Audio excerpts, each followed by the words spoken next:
I came home to find my daughter, my baby, on the couch, pale and shaking, her jeans slit at the knee, and her legs swollen like it had been filled with gravel and betrayal. "Mom," she whispered, "it hurts so bad." I dropped my keys, dropped my heart. "What happened?" She hesitated, then said it like it was normal, like she was used to not mattering. "I think I broke it. I slipped on the back steps 4 hours ago." 4 hours ago. I turned to my parents, her grandparents, and to my sister, who sat at the dining table scrolling her phone like this was any other Tuesday. She said it hurt, but she was crying too much to make sense. My mom shrugged. Dad didn't even look at me. We didn't have time to take her to the... Then my sister added without flinching. We had to pick up dry cleaning and get gas. She needed to toughen up anyway. My name is Danielle Hart. And from wherever you're watching this, stay with me. Have you ever felt your love for your family rot right there in your chest? I didn't scream, didn't curse, didn't beg for decency. I picked up my daughter like she was 5 again despite the weight, despite her pain, and took her to the ER myself. Compound fracture, multiple small bone shards, and early signs of infection from walking on it. Yes, they made her walk. For 3 hours. I sat beside her hospital bed all night. She slept holding my hand, and I stared at the ceiling thinking, this wasn't just cruelty. It was convenience disguised as love. So I didn't text them, didn't answer their calls. Instead, I made a few calls of my own, the kind that don't come with warning shots. And 4 days later, they were screaming, but not out of rage, out of panic. 4 days later, I sent one email, just one, to Adult Protective Services. And another, to my lawyer. See, they thought they were untouchable. They thought I needed them. That because they'd watched my daughter while I worked, they could treat her like a burden. What they didn't know was, I had everything. The photos of her bruised leg. The ER report, time-stamped, fracture severity, infection risk. And the part that broke me in half. Patient reports being made to walk on injury for extended period. Family dismissed pain. Delay in care may result in complications. They thought they were the caregivers, but the only thing they gave her was trauma. I filed an official report. Negligence.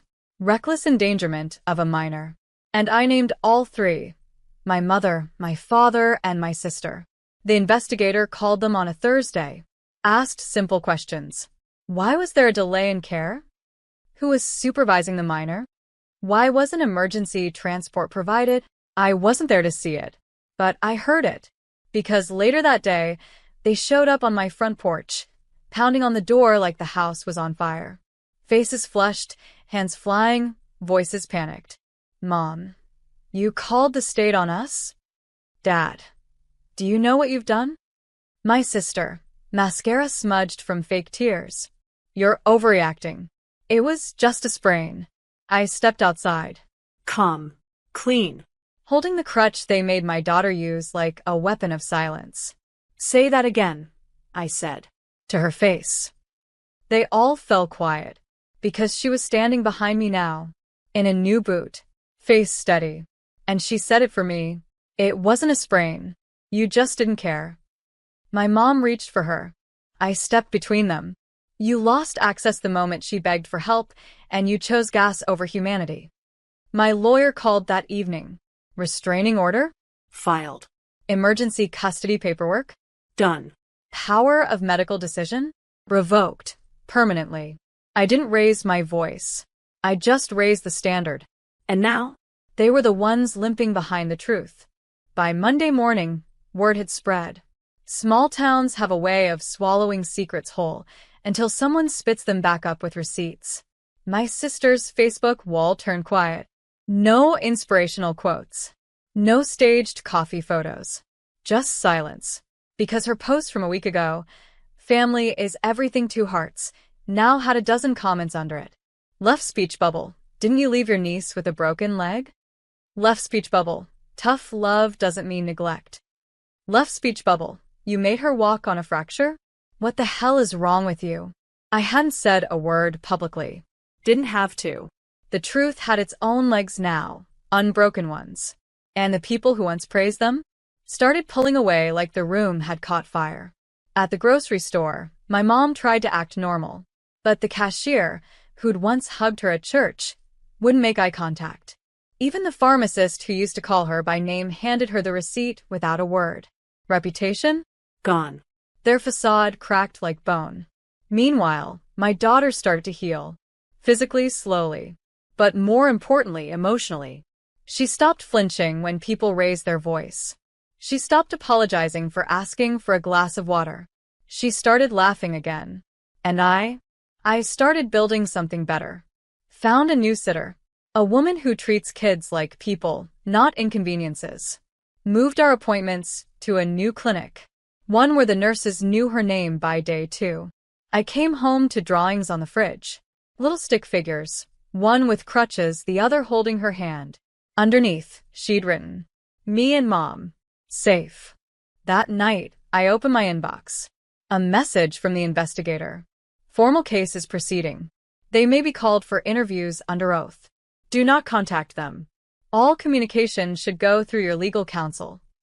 I poured a glass of wine, tucked my daughter in, watched her sleep with both arms above her head, like she was no longer guarding herself. And I whispered, "They don't get to hurt you ever again. Not even in memory." They thought I'd explode, but instead, I erased them. 3 weeks later, it came. A letter in a cheap white envelope. No return address. No handwriting. Just my name, typed like a final attempt at control. Inside, a printed message from my mother. Asterisk Danielle, this has all gone too far. Families argue. Mistakes happen. But reporting your own blood? That's beyond cruel. Your sister is devastated. Your father hasn't slept. This is your final chance to undo what you've done. Come to the house. Sit down. Let's fix this before you destroy everything. Asterisk. I folded the letter. Poured myself a coffee. Laughed. Because the audacity it takes to break a child, to deny her emergency care, to make her walk on a broken leg, and then call me the destroyer? That's not love. That's narcissism dressed in family values. I walked to the trash can and dropped the letter in, like it belonged exactly there. Then I sat with my daughter as she picked out new shoes. Her first day back at school was next week. We chose glittery ones. Not because they were flashy. Because they made her smile, without flinching. That night, I told her the truth. You don't ever have to see them again. Not because you're weak, but because you're strong enough to choose peace over people who think pain makes you tougher. She nodded slowly, then asked, "Does that make me bad?" I pulled her in. "No, baby. That makes you free." My sister tried texting again. "Speech balloon, you've made your point. Can we stop now?" I didn't reply, because I hadn't made a point. I had drawn a line, and I was watching them drown on the other side of it. The case moved forward. Formal investigation. Potential charges of negligence. But that wasn't the justice I cared about. The real justice was watching my daughter walk again, not in pain, not out of fear, but into a world where no one gets to call abuse discipline, or betrayal love. They wanted to teach her pain, but I taught her power. They used to control everything. The stories. The tone. The way people looked at me in town. Danielle's too sensitive. She always overreacts. You know how she is when it comes to her daughter. But not anymore. Because when the county filed a formal notice, it became public record. Negligent supervision of a minor resulting in delayed medical care. 3 names listed. My mom, my dad, my sister. Suddenly, they weren't the victims in hushed kitchen conversations. They were the problem. And the narrative they'd clung to like armor? Shattered. My sister lost her babysitting gig. The local mom group blacklisted her. One parent posted anonymously. Left speech bubble. If she let her own niece walk on a broken leg, what would she do to a kid that's not blood? My father tried damage control. He went to church and cried during testimony. "Pray for our family," he sniffled. "We're under attack." But the pastor's wife, who's a nurse, stood up after and calmly said, I've read the medical report. Neglect isn't a family disagreement. It's a crime. Even the ones who used to take their side started crossing the street when they saw them. They came undone one layer at a time. Not because I screamed, not because I begged, but because I documented every photo, every message, every silence. And when people finally saw it, they couldn't unsee it. Meanwhile, my daughter was thriving. PT sessions turned into dance classes, crutches into sneakers, whispers into giggles. She even asked if we could repaint her room. I wanted to feel like mine again, she said. So we did. Lavender walls, new posters, soft lights. And on her door, she hung a sign. No toxicity beyond this point. The night we finished, she hugged me tight and said, "Thank you for choosing me." I whispered, "Always." Because breaking the cycle doesn't start with screaming. It starts with one choice. Protect the innocent, even if it means losing the familiar. They thought they could tell the story for me. But I took the pen back. It was a Sunday. Quiet, ordinary until it wasn't. I was in the produce aisle, choosing apples with my daughter by my side. Her hair tied up in a pink scarf, a sparkle in her step I hadn't seen in months. When I heard that familiar, too cheerful voice behind me. Oh, Danielle. There you are. I turned slowly. My mom, holding a basket full of nothing, like she came to shop but couldn't remember what for. She smiled like nothing had happened. Like she hadn't made my daughter walk on a shattered leg. Like she hadn't tried to rewrite the entire story in her own blood-soaked font. "Can we talk for just a second?" she asked. My daughter froze next to me. I felt her hand tighten around mine. I stepped between them. No. Mom blinked. "What do you mean no?" "I'm your mother." I said it without emotion, like I was reading it from a courtroom script. "You are a biological relative who endangered my child. That's where your role ends." People were watching now. Employees, strangers, neighbors who once invited her to potlucks. Now standing still, pretending not to hear. "You're being so cold," she hissed. "You're teaching her to hate us." I leaned in just enough so she could hear the venom she once called softness. "I'm teaching her that silence isn't strength. That family doesn't mean forgiving cruelty. That love without safety is just manipulation with better lighting." She reached out. I stepped back. "You don't get to touch us," I said. "Not anymore." I turned and walked away. My daughter's head high beside me. Behind us, I heard my mother drop something. Maybe it was her basket. Maybe it was the illusion that she still had access. Either way, I didn't turn around. Because healing doesn't always look like closure. Sometimes, it looks like a quiet walk away from a woman you used to call mom, while your daughter watches and learns what protection really means. And I wasn't teaching her revenge. I was teaching her freedom. It happened at school. Parent-teacher conference. Her biology teacher said, "She's different now. More sure of herself." She told the class she wants to be a trauma surgeon. I blinked. "She never told me that." He smiled. "She said it's because she wants to be the person she never had before." Later that night, I told her, "I'm proud of you for being brave enough to imagine a future." She looked at me, eyes firm. I didn't want to be stuck in that house forever. I thought that's how adults were supposed to act. Cold, dismissive. I shook my head. No. That's how broken adults behave when they never heal. You don't have to carry any of that. Then she said it, the line that will stay with me forever.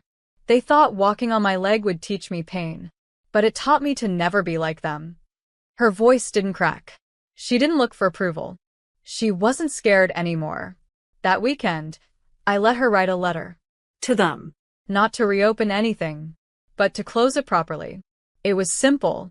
Typed, printed, sealed. "You hurt me. You didn't listen. You made me walk when I was already broken. But I'm healing now. And that healing doesn't include you. I don't need an apology. I need space. And I'm keeping it." We mailed it together. No return address. No expectation. We left it in the mailbox like a grave marker. Not because we wanted them to respond, but because we had nothing left to say. And that night, she laughed in her sleep. Not cried. Laughed. The kind of laugh that only comes when a child finally feels safe enough to forget the weight of survival. I watched her from the doorway and whispered, "They'll never touch this piece again." Because the most powerful thing I ever did wasn't protect her from monsters. It was teaching her how to never become one. It's been 6 months. Since the fracture. Since the silence. Since I stopped calling it family and started calling it what it really was, a wound I no longer press on to feel alive. We moved. Not far. Just far enough that no one drops by just to talk. The new house has light, big windows, and closets filled with peace instead of secrets. My daughter got a scholarship, wrote her essay on the day I stopped walking on pain and started walking in purpose. She didn't name them. She didn't have to. The truth had its own voice, and she let it sing.